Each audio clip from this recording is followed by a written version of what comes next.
ኑሐሚን በክፍል 65 እንግዲህ ናሆም ሆስፒታል ሄዶ እንዲሁም ዶክተሩን እያናዘዘው ነበር ያለቀው። ሰላም ሰላም፣ ወደ ቤተሰቦች እንደምናላችሁ ኑሐሚን በክፍል 66 ይዤላችሁ መጥቻለሁ። እንግዲህ ናሆም አምራን ከበፊቱ እርጉዝ እንዳልነበረች አውቋል ማለት ነው። ዶክተሩን እውነቱን ተናገር፣ ከዛ ውጭ ግን እተኩስብሃለሁ ሲለው እሺ በቃ ሲጀመር ከመጀመሪያው አምራን እርጉዝ አልነበረችም፣ ገንዘብ ከፍላኝ ነው እኔ እንደዚህ ያልኩትኝ ብሎ ነግሮታል ማለት ነው። እና አሁን በጣም ነው የደነገጠው። ምን እንዴት እንደዚህ ይሆናል? እንዴት እንደዚህ ታደርጋለች እያለ ወይዘሮ አምራን ደግሞ እንግዲህ ጉዳን አልሰማችም። ወደነ አቶ ሌኩን ቤት ሄዳ ነበረ። ኤሚን እና እናቷ እያወሩ ነበር። ቆይ እማዬ ግን ለምንድን ነው አንቺና አባዬ የምትፋቱትኝ? ግን ምክንያታቸው አምራን ብቻ አትመስለኝም። ቆይ ምንድን ነው ችግሩ? እኔ ያልሰማሁት ሚስጥር ምንድን ነው እያለቻት እያለ ነው አምራን የመጣችው። ቆይ አንቺ የተረከምሽ ደግሞ እዚህ ምን ታደርጊያለሽ እንዴ? ከባለቤት በፈለግኩት ሰዓት መምጣት አልችልም እንዴ ያማቼ? እና ደግሞ ከውድ ባሌ ጋር ብዙ የምናወራው ነገር አለ። ኤሚን እንግዲህ እንደዛ ስትላት ተናዳ ልትደበድባት ሞክራ ነበር። አምራን እንግዲህ ያው እዚህ አይደለችም ገፍትራ ነው የጣለቻትኝ። ወይዘሮ ዝናሽም ቆይ አንቺ ልጅ ከእኔ ምንድን ነው የምትፈልጊው? እኔና አንቺ እኮ ተነጋግረን ጨርሰናል፣ እባክሽን ከቤት ውጭልኝ ስትላትኝ አልወጣም፣ እንደውም ለባሌ ብዙ ማወራው ነገር ስላለ ሸዋሮ ስጄ ተረጋግጬ ብጠብቀው ነው የሚሻለው፣ አረ እባክሽን ውጭ ብትባል እንግዲህ አልሰማም ብላ ኤሚን እንግዲህ ምንድን ነው እማዬ እንደዚህ የምታወሪያትኝ? ትወጫለሽ ወይ ደግሞ ፖሊስ ጠርቼ ነው ማስወጣሽ ስትላት፣ እንዲህ ፖሊስ ቢመጣ ማንኛችንን የሚወስድ ይመስላል? ስንት ወንጀለኛ ሞልቶን የለም ብሎ ይወስዳል። አንቺ ሌባና ጨበርባሪ ነሽ፣ ሌባ ናት ብዬ ነው ማስወስድ ስትላት፣ እንዴ ተይ እንጂ ኤሚን፣ እናትሽንማ አትስደቢያት፣ ምንም ቢሆን እኮ እናትሽ ናት። ማለትም እንግዲህ የአንቺ እናትም ሌባ ናት እያለቻት ነው የነበረው አምራን ማለት ነው። በመሀል እንግዲህ ናሆም ደውሎ ወይ ማን እንደደወለ ህይወትኝ ብላ አንስታለት ነበር ለናሆም። ናሆም እንግዲህ የት ነሽ ሲላትኝ አዚ ነኝ አማቴ ልጠይቅ መጥቼ እኮ ከአማቴ ቤት ነኝ። ከኛ ቤት ነሽ? ጥሩ መጣው ጠብቂኝ ሲላት ነው አዎ ከኛ ቤት ነኝ ነው ያለችው እንጂ ከእናንተ ቤት ነኝ አላለችውም። እና ናሆም በጣም ስለተነደረ ስልኩን ዘግቶባት እሺ ጠብቂኝ ሲላት እሺ እጠብቅሃለሁ እያለች እያስመሰለች እያወራ እንደው ግን ውዴ ምን ሆኖ ነው? የተቆጣ ይመስላል። ለነገሩ እንዴት አይቆጣ? አንቺን የመሰለች አረመኔ እናት እያለችው የረቻት ነበር ወይዘሮ ዝናሽን። እንግዲህ አምራን እንደዛ የምትለው ጉዷን ስላላወቀች ነው። ናሆም እንግዲህ የተናደደው በእሷ ምክንያት ነው ማለት ነው። አምራን እንዴት እንደዛ አደረገች ብሎ ልክ ከቤት ሲመጣ እንግዲህ እሷን ነው ያነቃት። ቶሎ እንዴት እንደዚህ ታደርጊያለሽ ብሎ ነው ንቅ ያደረጋት። አምራንን ሲጥ ሊያደርጋት ነበር። ወይዘሮ ዝናሽና ኤሚን ኧረ ተው ወንድሜ ተው፣ በእጅህ ማለት ወንጀለኛ ትሆናለህ ምናምን እያሉት ነበረ። በእጅህ ትጠፋባለች። እሱም ተውን ይችን አረመኔ ሲጣርግ ልግደላት እያለ ነበር። አሁን ከመጀመሪያውም ተነግሮ ነበረ። አሁን ይች ልጅ አትጠቅምህም፣ በጣም አስመሳይ ናት። ኑሐሚን ራሱ ነግረዋለች። አምራን የቀረበችን ለገንዘብ ብላ ነው እንጂ ወደህ አይደለም። ወይዘሮ ዝናሽም እንደዛው። ሁሉም ሰው ለናሆም አምራን ትክክለኛ ሰው እንዳልሆነች እየነገረው ነበር። እሱ ግን ያው በፍቅር ስለታወረ ሊያስተውል አልቻለም ማለት ነው። ቆይ ምን ሆነ ነው እንደዚህ የሆንከው? ምን አድርጌ ነው ያለችው አምራን ማለት ነው። ምክንያቱም እንዳወቀ አላወቀችም ነበረ። ልክ ይኸውልሽ ይቺ ልጅ ሁላችንም ዋሽታናለች ነው ያለው። ልክ አቶ ላይኩንም መጥቶ ምንድን ነው የተፈጠረው? ምናቸው እንደዚህ የምትጫወትኝ? አባዬ ይቺ የተረገመች ሁላችንም ነው የዋሸችን። ሲጀመር ከመጀመሪያው ጽንሱ በሆዷ ውስጥ አልነበረም። እና ደግሞ አስወረድ ያለውን ዶክተር ሄጅ አዋርቸው ነበረ። ገንዘብ ከፍላ ነው እንደዛ እንዴት ያደረገችው እንጂ እሷ ከመጀመሪያው እርጉዝ አልነበረችም ብሎ ሲናገር ሁላቸውም ናቸው እየደነገጡት ማለት ነው። አቶ ላይኩንም ቆይ ልጅ እንዴት እንደዚህ አይነቱ ግፍ ትፈጽሚያለሽ ሲላት፣ ኧረ እናንተ ጻድቅ እኔ ኃጢአተኛ ናለችው። እንግዲህ አቶ ላይኩን አምራን እሱ የዳግም አባት እንደገደለው እንዳወቀች አያውቅም ማለት ነው። ወይዘሮ ዝናሽ አልነገረችውም። አምራን ግን ሁሉንም ሚስጥር አውቃለች። ከአምራን የተደበቀ ምንም ነገር የለም። እንግዲህ ለኤሚን ምንድን ነው የተደበቀው ምናምን ስትል፣ ኤሚንዬ አንቺ ትንሿ ልጅ ዝም ብለሽ ብታርፊ ነው የሚሻልሽ። የዚህ ቤት ሚስጥር ተከድኖ ይቅር። በጣም ከባድ ነገር ነው። ምክንያቱም ከሰማች ትታመሚያለሽ፣ ለመታመም ደግሞ አቸኩይ እያለቻት ነበር አምራን ማለት ነው። እንግዲህ ከኤሚን የተደበቀው ነገር አቶ ላይኩን የዳግምን አባት እንደገደለው ብቻ ነው። እንግዲህ አምራን ታውቃለች። አምራን ደግሞ እያሳራራቸው ትገኛለች ማለት ነው። እንግዳውስ ልንገርህ፣ ይኸውልህ አሁን የቤተሰቦችን ሚስጥር ከነገርኩት ይቅር ትለኛለህ ስትለው ናሆምን ማለት ነው። ናሆምም እሺ የቤተሰቦችን ሚስጥር ከነገርችኝ ይቅር እልሻለሁ ብሏትኝ፣ ታይ አምራን ታይ እባክሽን ብትላት ወይዘሮ ዝናሽ ምንድን ነው ይሄ ሚስጥር? ሁሉም ቤተሰብ እኮ ፈራ። ሚስጥሩ ምን ያህል ከባድ ቢሆን ነው? በይ ንገሪኝና ይቅር እልሻለሁ ያላት ነው ማለት ነው። እንግዲያውስ ዳግም ትክክለኛ ወንድም ነው እናትህ ከትዳሯ ውጭ ላይ የወለደችው ነው ብላ የነገረችው ማለት ነው። አቶ ሌኩ ምንም አላጠፋም፣ ሁሉም ጥፋት የወይዘሮ ዝናሽ ጥፋት ነው ያለችው። አቶ ሌኩ ዝም በይ ውጭ እኮ ነው የምልሽ፣ ምን አይነት ላት በይ ከዚህ ቤት ውጭ ይበቃሻል ሚላት ልትሰማ አልቻለችም። አምራን ሌላው ሚስጥር ይቀጥላል፣ እኔና አንቺ ካልተስማማም ነው ያለቻት ወይዘሮ ዝናሽን። በልናሆሜን ፍቅር ስልክ እንጠብቃለሁ ብላ ሄደችው አምራን። በጣም ከባድ ሰውነት አምራን ሲጀመር ናሆም እንግዲህ ይህንን ነገር መቋቋም አልችልም፣ እንዴት እንደዚህ ታደርጋላችሁ? እንዴት ከቤተሰቡ ታገሉኛላችሁ? ሁላችሁም ስለዚህ ምስጢር ታውቃላችሁ፣ እኔ ግን አላውቅም። ቆይ እኔ እንደ ውጭ ሰው የምታዩኝ ለምንድን ነው እያለ ነበር ናሆም። እንግዲህ ሲበሳጭ ናሆም ለመጠጣት ነው የሄደው ማለት ነው። እና ከዳግም ጋር ከዚህ በፊት ያሳልፉን የተቆጣውን ከቤት ውጣ ምናምን እያለ የተቆጣውን ነገር በሙሉ እያስታወሰ ነበረ እና ለዳግም ደውሉለት። ዳግም ደግሞ ከኑሐሚን ቤት ሄዶ ነበረ።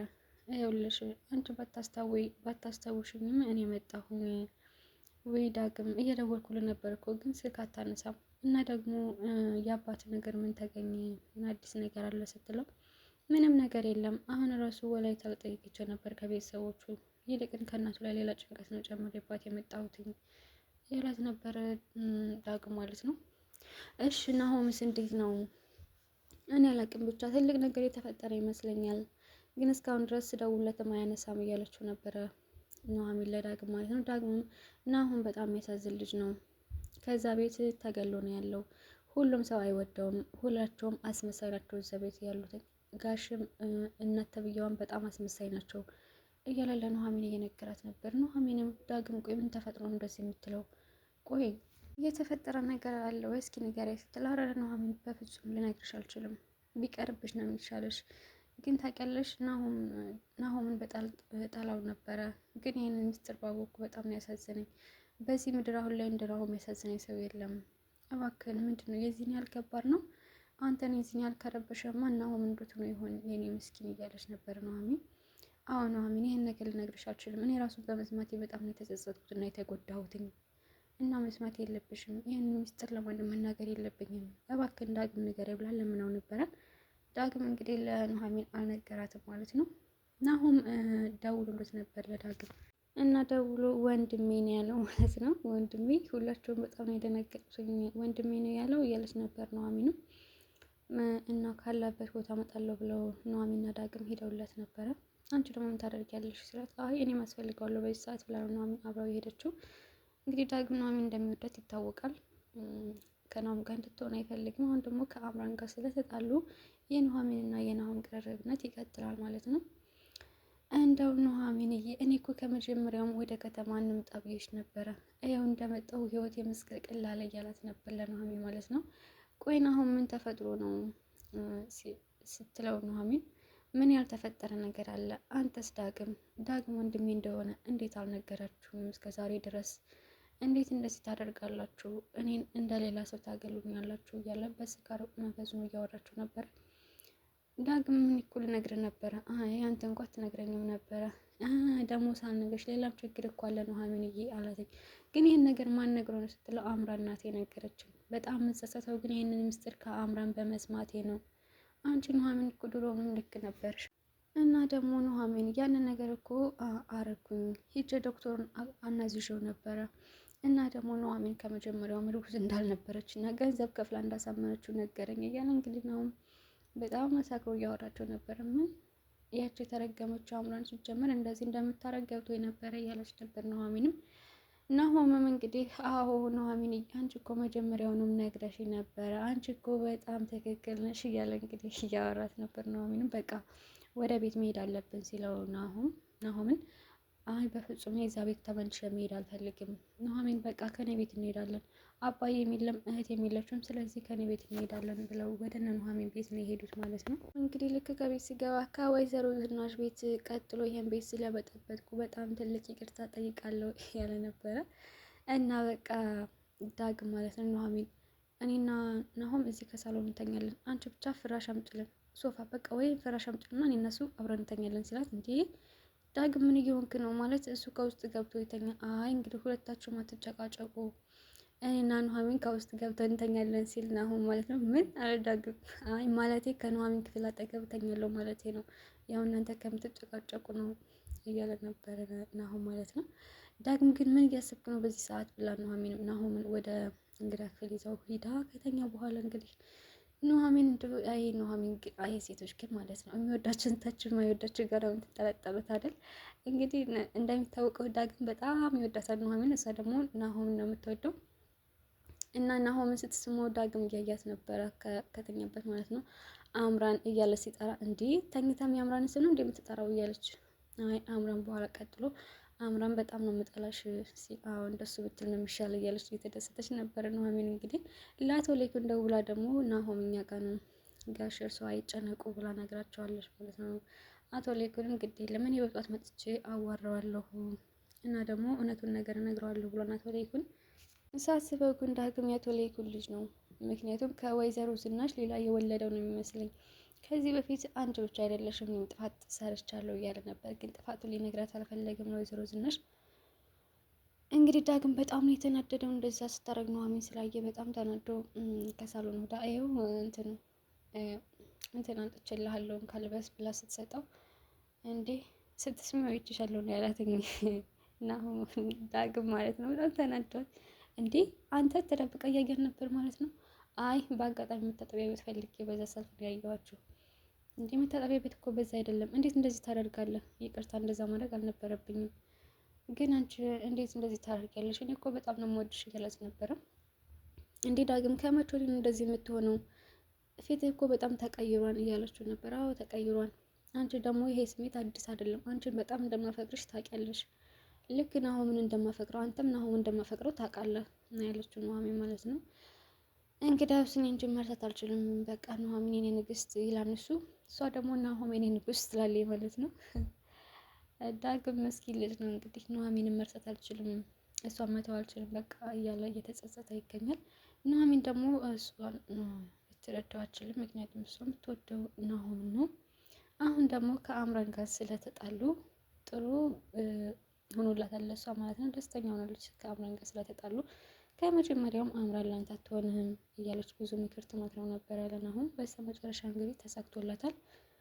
አምራንም ወይዘሮ ዝናሽን አግኝታት ወይዘሮ ዝናሽ እኔ አሁን ቀጣይ ሁለተኛው ሚስጥሩን ሳልናገር እኔና አንቺ ባወራ ነገር መስማማት አለብሽ፣ ማለትም ለእኔ አክሲዮን መስጠት አለብሽ እያለቻት ነበረ። ወይዘሮ ዝናሽን በፍጹም አምራን ይህን ነገር እኔ አላደርገውም፣ በእኔ ተስፋ ቁረጭ እና ደግሞ ከናሆም ከልጄ ምንም ነገር አታገኝም። እንዴ አንቺ ደግሞ ናሆም ልጅ ብለሽ ነው እንዴ የምትጠሪው? እንደውም እኮ አንቺ ተስፋ ስትቆርጭ ናሆምን አግቢው ነው ያልሽው። አንቺ ደግሞ ናሆምን መችን ወደሽው አታውቂም፣ በጣም አስመሳይ ነሽ። ከዛ ቤት ሲወጣ ሀብቱን ይዞ እንዳይወጣ ብለሽ ነው አይደል እያለቻት ነበር አምራን። ይኸውልሽ እኔ ናሆምን በጣም ነው የምወደው፣ የዛኔ ተናድጄ ስለነበር ነው እንደዚህ ያልኩሽ። ከእኔ ደግሞ ምንም ነገር አታገኝም፣ ተስፋሽን ቁረጭ፣ ከፈለግሽ ሁሉም ነገር ንገሪው፣ የፈለግሽውን አድርጊ ብላ ነው ትታት ሄደችው ማለት ነው። ወይዘሮ ዝናሽ ጥሩ ነው ያደረገችው፣ ምክንያቱም ከስህተት ላይ ስህተት ነው እየሰራች ያለችው። አንዱ ሚስጥር ለመደበቅ ብላ ሌላ ስህተት እየሰራች ስለሆነ አሁን ያደረገችው ነገር በጣም ጥሩ ነገር ነው ማለት ነው። አምራን የፈለግሽው ነገር አድርጊ፣ እኔ አንቺን አልፈራሽም ነው ያለቻት ወይዘሮ ዝናሽ። አምራንም እንግዲያውስ ወደ ሁለተኛው ጦርነት መግባት ፈልገሻል ማለት ነው እና ደግሞ ይሄን መኪና መልሽለትኝ። ይህ መኪና እኮ ከድርጅቱ የወሰድሽ ነው። ለነገሩ ታዩ ከናሆም የወሰድሻት እያንዳንዱ ነገር ትመልሻታለሽ እያለቻት ነበር ወይዘሮ ዝናሽ። አምራንም እናያለን እስቲ እንግዲህ ብላ ትታት ነው የሄደችው። ናሆም ከእንግዲህ በኋላ ከአምራን ጋር አይሆንም። ምክንያቱም ከዚህ በፊት እመኘኝ ኑሐሚን፣ አምራን እውነት ዋሽታኝ ከሆነ ሁለተኛ ከእሷ ጋር አልሆንም፣ ከአጠገቤ ራሱ አትደርሳትም፣ እሷን ላፈቅራት አልችልም ድጋሚ ዋሽታኝ ከሆነ ስላላትኝ አሁን ኑሐሚንና ናሆም አንድ ላይ የሆናቸው እድላቸው ሰፊ ነው። አምራን ደግሞ ሁለተኛ ከናሆም አጠገብ አትደርስም ማለት ነው። ሁሉም ነገር ቀምቶ ነው የሚመልሳትኝ።